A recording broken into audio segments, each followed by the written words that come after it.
안녕하세요, 차정원 선생님입니다. 자, 우리 저번 시간에 호르몬의 특성에 대해서 알아봤어요.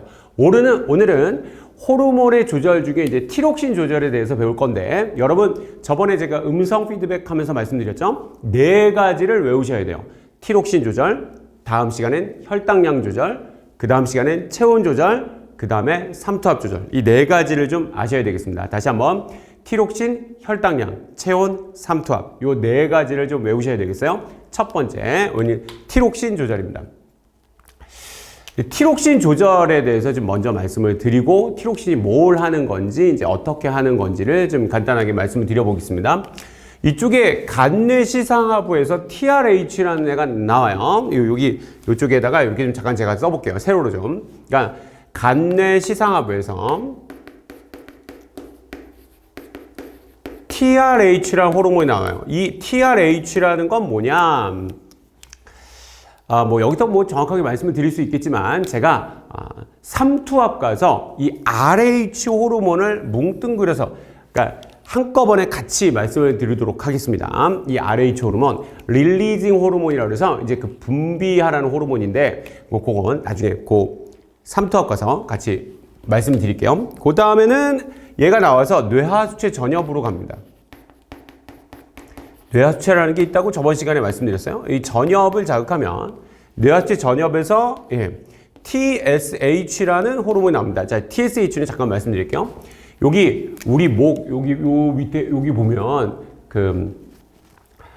갑상샘이라는 데가 있어요. 그러니까 이 기관이 있고 기관 주변에 이렇게 나비 모양으로 이렇게 붙어가면서 이렇게 동그랗게 가면서 있는 게 있는데, 그거가 이제 갑상샘이에요. 갑상샘.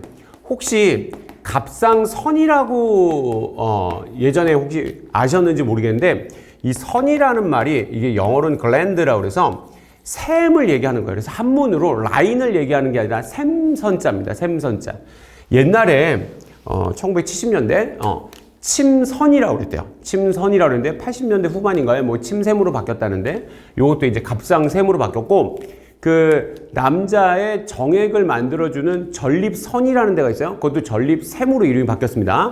여러분, 교과서만 이름이 바뀐 게 아니에요. 표준어가 바뀐 거예요. 표준어가 바뀌어서 여기 이제 교과서에도 이제 이름이 바뀐 거죠.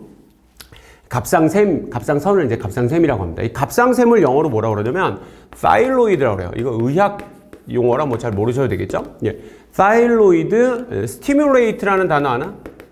그렇지. 자극시키다 라는 호르몬이죠. 그래서 stimulating, 자극시키는 호르몬이다. 그래서 이거를 줄여서 요걸 TSH라고 한 거고, 우리나라 말로는 갑상샘 자극 호르몬이다 이렇게 얘기를 하는 거예요. 근데 요즘에 최근에는 우리나라 이름이 잘 나오지 않고 TSH라고만 나오니까 TSH라고 좀 알고 계시면, 여기서 갑상샘을 자극해요. 그럼 갑상샘에서 지금 오늘의 주인공 티록신이라는 호르몬이 나옵니다. 티록신이라는 호르몬이 나오는데, 사실은 티록신에도 좀 자세하게 들어가면 약간 종류가 있어요. 티록신 4라는 것도 있고 티록신 3라는 것도 있고 이렇게 얘기하는데, 지금 여기서는 T4, 프리 T4라고 해서 티록신을 얘기해요. 그러니까 이게 제가 대학 가서 일반 생물학책을 배웠더니 T3, T4라고 알려주지 티록신이라고 이름을 안 가르쳐 주는 거예요. 그래서 왜 그런가? 나중에 알아봤더니, 우리가 이제 말하는 티록신은 일반적인 얘기고, 그 안에 조금 더 세분화해서 들어가면 T3라는 애가 있고 T4라는 애가 있고, 이제 나중에 T4라는 애가 혈액에 TBP라고 해서 티록신 바인딩 프로테인이라고 이렇게 결합 단백질이 붙어서 T3로 바꿔주기도 하고 어떤 또 작용들이 좀 있어요. 네. 하여튼 그래서 지금은 그냥 티록신이라고 아시면 되겠고, 나중에 대학 가셔서 혹시 이쪽으로 대학을 가셔서 T3, T4라고 배울 때 너무 당황하지 마시라 이렇게 좀 말씀을 드린 거예요. 일단 티록신이 나와서 얘가 간에 가서 많이 작용을 하는 거야. 간을 좀 많이 아시고, 심장, 근육에 가는데, 여기 가서 얘가 뭘 하는 거냐면 이화작용을 촉진시켜요. 이화작용을 촉진시키니까 으쌰으쌰 하게 하는 겁니다. 야, 세포 더 열심히 하고 으쌰으쌰. 그래서 발열을 촉진시키기도 하고, 열이 막 후끈후끈하게 나게. 세포호흡을 많이 하면 열이 후끈후끈하겠죠. 이화작용이니까. 그래서 이화작용을 촉진시켜서 더 이렇게 막 물질 대사를 많이 하게 하는 거예요. 그러면 티록신이 잘 안 나오면 좀 무기력해질 수도 있겠죠. 자꾸 막 물질 대사가 잘 안 되고. 그래서 이렇게 호르몬이 티록신이 물질 대사 조절 과정을 하는 겁니다. 그런데 얘가 피 속에 너무 많아. 너무 많아지면 그거를 인지하는 센서가 간내시상하부하고 뇌하수체 전엽에 있어요. 그래서 피 속에 티록신이 너무 많아졌다. 그럼 여기 간내시상하부하고 뇌하수체 전엽에서 야 이거 뭐야? 티록신 너무 많은데? 그러면 음성 피드백으로 TRH하고 TSH 농도가 떨어져요. 떨어지면 갑상샘이 자극을 덜 받겠죠. 갑상샘이 자극을 덜 받으면 어떻게 돼요? 그럼 티록신을 잘 안 만들겠죠. 잘 안 만들면 분비량이 적어지면 피 속에 있는 티록신을 또 지금 분해되는 것들이 있어서 걔네들이 점점 분해되면 이렇게 쭉 떨어지겠죠. 너무 떨어졌다라고 생각하면 또 간내시상하부하고 뇌하수체 전엽에서 야 이거 티록신 너무 떨어졌는데 그리고 TRH하고 TSH를 많이 만들면 얘가 으쌰으쌰 나와서 얘를 자극하니까 갑상샘을 자극하니까 티록신의 분비를 또 늘려서 다시 올라가고 이걸 하루에도 몇 번씩 조절을 하면서 우리 몸의 티록신 농도가 너무 높아지지도 않고 너무 낮아지지도 않고 일정하게 항상성을 유지하게 되는 음성 피드백의 대표적인 예가 되겠죠. 괜찮죠? 자, 아까 슬쩍 말씀드렸어요. 물질 대사를 조절을 해준다. 우리 몸의 물질 대사를 조절해주고 티록신이 잘 안 나오면 조금 이렇게 막 무기력해진다. 근데 사실은 티록신이 많이 나와도 문제예요. 티록신이 많이 나와도 우리 뇌에 그 티록신의 그 수용체들이 좀 있어서 거기에 지금 너무 민감하게 나오면 막 뭐라 그럴까? 티록신이 과다가 되면 민감해지고 막 버럭버럭 뭐 화도 낼 수 있고 이렇게 좀 정신적으로도 좀 영향을 줄 수가 있어요. 그래서 티록신이 많이 나오는 거, 제가 지금 많이 나온 걸 얘기했죠. 많이 나오는 걸 갑상샘 기능 항진증이라고 그래요. 그래서 막 많이 나오게 되는 뭐 그런 것들이 있을 수 있겠어요.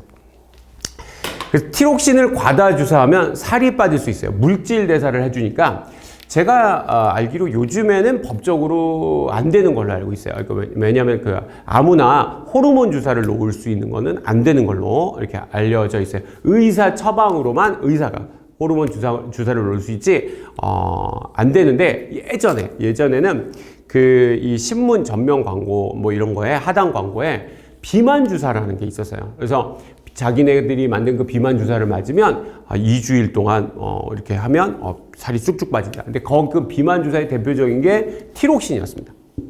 티록신을 막 이렇게 넣어주면 우리 몸에 막 이화작용이 돼서 몸에 그 에너지를 막 갖다 쓰는 거죠. 갖다 쓰고 그러니까 체온도 좀 올라가고 이렇게 막 갖다 쓰게 되면 실제로 정말 살이 빠져요. 근데 그거를 2주, 4주, 한 달 넘게 계속 맞으면 외부에서 티록신을 계속 줬잖아요. 외부에서 티록신을 계속 줬으니까 티록신이 많으니까 간내시상하부하고 뇌하수체 전엽에서 티록신이 많으니까 계속 억제가 들어가는 거예요. 음성 피드백으로. 그래서 한 달 넘게 TRH하고 TSH를 만들질 않게 되면 그 다음에 이제 살이 빠져서 이렇게 살 빠졌어요 사진 찍은 다음에 그 다음에 이제 비만 주사를 끊게 되면 얘네들이 안 나오니까 TRH하고 TSH가 안 나오니까 티록신이 나오질 않게 돼요. 그러면 그 다음에 먹는 게 또 다 어디로 가는 거야? 또 살로 가서 다시 살이 찌게 되는. 그리고 사실은 호르몬을 이렇게 그 자연적으로 돌아가는 이 호르몬을 이 주기를 흐트러뜨려 놨기 때문에 그게 더 심한 요요라고 그러죠? 우리 다시 살이 이렇게 되고 오히려 더 진행되고 안 좋아질 수 있고 또 그리고 그 살 빠졌던 걸 생각해서 또 비만 주사를 또 맞게 되고 막 그렇게 되면 악순환으로 갈 수가 있어요. 그래서 지금은 호르몬 주사를 함부로 놓을 수는 없습니다. 갑상샘 기능 항진증 잠깐만 좀 말씀드리면 좀 이렇게 막 민감해지고 막 그럴 뿐만 아니라 살도 빠지고요. 살도 빠지고 체온은 좀 높아집니다. 그래서 막 겨울에도 막 더워서 반팔, 반바지 입게 되고 막 체온이 으쌰으쌰 하는 거니까 갑상샘 기능 항진증으로 티록신이 많이 나오면 그러다가 눈도 좀 튀어나온다고 그러죠. 눈도 좀 튀어나오고 뭐 그럴 수 있어요. 근데 요즘에는 많은 치료 방법들이 이렇게 많이 나와서 그런 것들을 좀 많이 억제시켜주고 뭐 이럴 수 있는 것들이 많이 지금 나온 것 같아요. 그래서 호르몬 저도 정확하게 제가 의사가 아니니까 뭐 깊숙하게는 알 수가 없는데 그리고 사실 알아보려고 하진 않았습니다. 근데 그 의사들 처방을 이렇게 좀 받고 그러면 갑상샘 기능 항진증 이런 것들을 좀 줄여낼 수가 있겠습니다.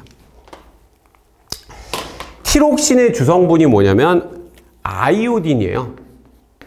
예전에 이제 요오드라고 그랬는데 지금은 이제 아이오딘이라고 하죠. 아이오딘. 요게 이제 어디에 많냐면 해조류에 많이 있어요. 해조류. 그러니까 김, 미역, 다시마 이런 거에 많고 특히나 미역에는 바닷물 농도에 녹아있는 아이오딘 농도에 아이오딘이 굉장히 적게 있습니다만 그거보다 2만 배 이상 높다고 하죠. 그러니까 이런 것들이 참 옛날에 우리 조선시대 뭐 이런 걸 어떻게 알았지?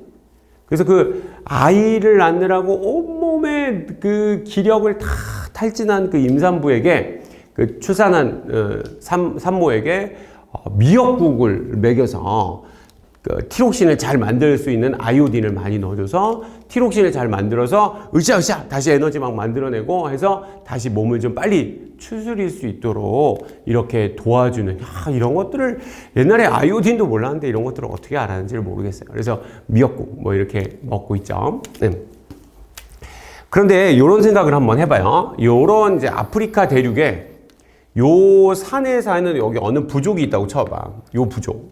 요 부족은 해조를 먹기가 어렵죠.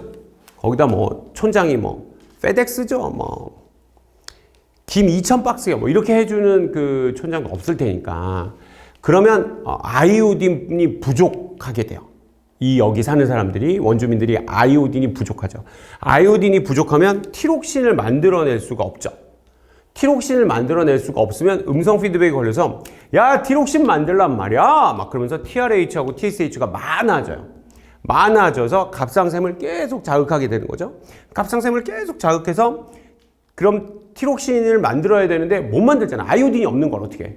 그럼 못 만드니까 갑상샘이 자극 받다가 나중에 이렇게 부어서 갑상샘 부종 현상 그리고 나중에 갑상샘 암으로 갈 수도 있어요. 혹시 고등학교 교과서에 여기 이렇게 갑상샘 비대증, 갑상샘 부종 현상으로 되어 있는 원주민 사진을 볼 수도 있었겠는데 그런 일이 생길 수가 있겠습니다. 이해되시죠? 자, 그러면 미국으로 한번 가볼게요. 여기 미국이라고 쳐. 미국이야? 여기 로키 산맥이 있는데 로키 산맥에 어느 그 통나무집 짓고 사는 어떤 아저씨가 있다고 쳐봐요. 미국 사람들 어떻게 해조류 많이 먹나? 김, 미역, 다시마 이런 거 다 잘 먹나? 그렇지. 그런 거 잘 먹진 않죠. 그럼 미국 사람들이란다. 미국 사람들은 어떻게 돼? 그렇지. 미국 사람들도 갑상샘 부종 현상이 생길 수 있죠. 아이오딘 부족으로 인한. 근데 미국 사람들은 잘 안 걸려요. 왜 그러지? 그렇지. 미국 FDA에서 연방식품의약안정청이죠. 이 FDA에서 아이오딘 부족으로 인한 갑상샘 부종 현상이 미국 사람들에게 생길까봐 미국에서 통용되는 모든 소금에는 일정량 이상의 아이오딘을 넣도록 했대요. 그래서 미국 소금을 먹으면 아이오딘이 같이 들어오는 거니까 해조류를 굳이 먹지 않아도 아이오딘 부족으로 인한 갑상샘 부종 현상은 생기지 않습니다. 또 이 아이오딘이 또 그 방사성 동위원소, 우리 1단원에서 기억나요? 방사성 동위원소. 그래서 방사능 피폭에 대한 방사능이 씌어진 아이오딘이 들어간 해조류를 먹을 수도 있어요. 그리고 또 내 몸에 아이오딘이 방사능 피폭으로 인해서 방사성 동위원소로 바뀔 수도 있고요. 그러면 정상 아이오딘, 그러니까 정상 아이오딘이 아니라 그러니까 방사능 동위원소가 아닌 아이오딘을 계속 몸에 넣어서 그런 것들 농도를 좀 떨어뜨려서 방사능 피폭을 좀 줄일 수 있는 뭐 그런 것들도 연구가 되어져 있습니다. 요런 연구들을 좀 많이 해야 되고, 그리고 아까 갑상샘이 너무 많이 나오면 이렇게 얘기했는데 요번에는 갑상샘을 티록신을 잘 못 만들면 이런 얘기를 하는 거예요, 지금.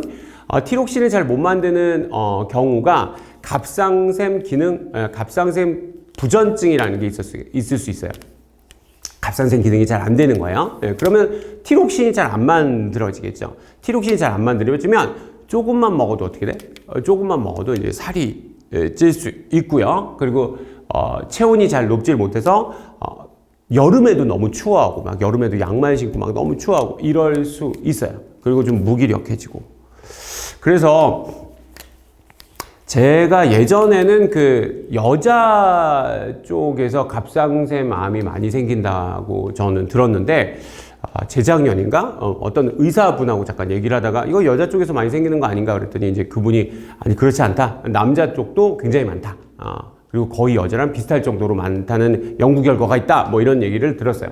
그래서 갑상샘암에 문제가 생겨서 갑상샘암으로 인해서 갑상샘을 제거하고 나면 티록신을 잘 못 만들죠? 그럼 티록신을 잘 못 만들면, 뭐 티록신만 잘 못 만든 건 아닙니다만 하여튼 우리 지금 티록신 배우고 있으니까 티록신을 잘 못 만들면 굉장히 좀 무기력해지고 살도 찌고 이런 일들이 계속 일어날 수 있어요.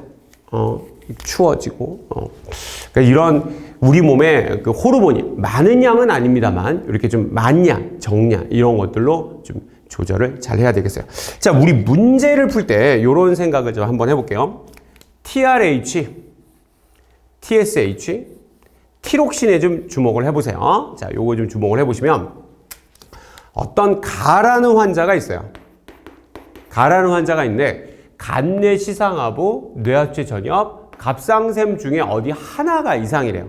어디 하나가 이상인데 피 검사를 해보니까 피 검사를 일시적으로 한 게 아니에요. 그래서 입원을 시켜놓고 피 검사를 주기적으로 하루에 몇 번씩 해본 거예요. 그랬더니 TRH도 높고 TSH도 높고 티록신도 높은 거야. 그러면 어디가 문제겠어요? 그쵸? 간내 시상하부가 문제일 거예요. 왜냐면 티록신이 많이 나오면 음성 피드백을 받아서 어떻게 돼야 돼? 얘가 적게 나와야 돼. 얘가 적게 나와야 되는데 얘가 많이 나오니까 얘가 어쩔 수 없이 많이 나오는 거고 얘가 어쩔 수 없이 많이 나오니까 얘도 어쩔 수 없이 많이 나와서 이렇게 되는 거죠. 그래서 간내 시상하부가 지금 음성 피드백을 먹고 있지 않은 거예요. 나라는 환자가 있어요. 나라는 환자를 이제 그 피에 이제 호르몬을 검사를 해봤더니 얘는 적게 나오는데 얘가 많이 나오고 얘가 많이 나오는 거예요. 계속. 그럼 얘가 많이 나오니까 얘는 음성 피드백을 먹은 게 정상적이죠. 괜찮죠. 그런데 얘가 적으면 얘가 어떻게 돼야 돼? 얘도 적게 나와야지. 그리고 얘도 음성 피드백 먹어서 얘가 적게 나와야 되는데 얘가 많이 나오니까 얘가 많이 나오고 있는 거죠. 그러니까 얘는 뇌하수체 전엽에 이상이 있는 거예요. 요런 걸 아셔야 돼. 요 자료를 보고. 다라는 환자가 있다고 쳐봐요. 다라는 환자는 이 두 개는 적게 나오는데 얘만 많이 나온다고 쳐봐봐. 예. 그러면 얘가 많이 나오니까 음성 피드백으로 정상적으로 괜찮죠. 얘가 또 많이 나오니까 얘도 음성 피드백이고 얘가 적게 나오니까 얘도 적게 나오고 괜찮습니다. 근데 얘가 적게 나오면 얘가 어떻게 돼야 돼? 티록신이 적게 나와야지. 자극을 안 해주니까 적게 나와야 되는데 얘만 지금 많이 나오는 거니까 얘는 갑상샘 이상이라는 걸 알 수 있어요.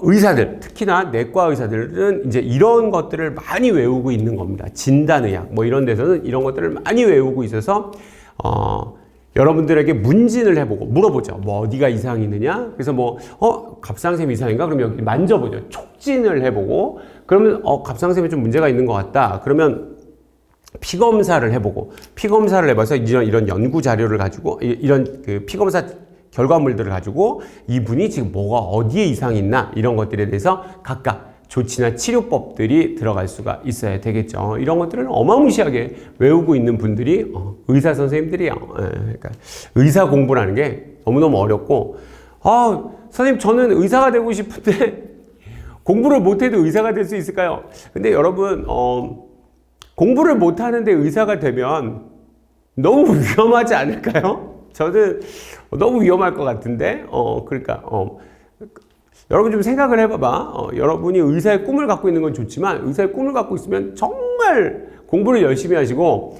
그리고 평소에도 실수를 안 하려고 노력을 해야지, 이 약 주고, 내가 잘못했네. 이 약이 아니었네. 뭐 아니면 10mg을 줘야 되네. 100mg을 줬네. 이러면 안 되는 거 아니에요, 이거.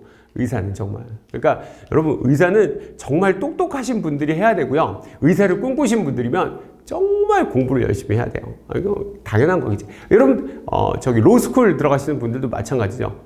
땅땅땅, 징역 10년. 너무 컸나? 1년이면 됐는데 10년 줬나? 이러면 안 될 거 아니야. 그러니까 그분들 정말 열심히 하셔야 되겠죠. 그렇죠. 예, 여러분 공부 열심히 하셔야 돼요. 알겠죠? 우리 이런 것들을 가지고 한번 생각해 볼 수가 있겠어요. 여기까지가 티록신 조절이었습니다. 다음 시간에는 우리 혈당량 조절에 대해서 배우도록 할게요. 여러분 수고했습니다.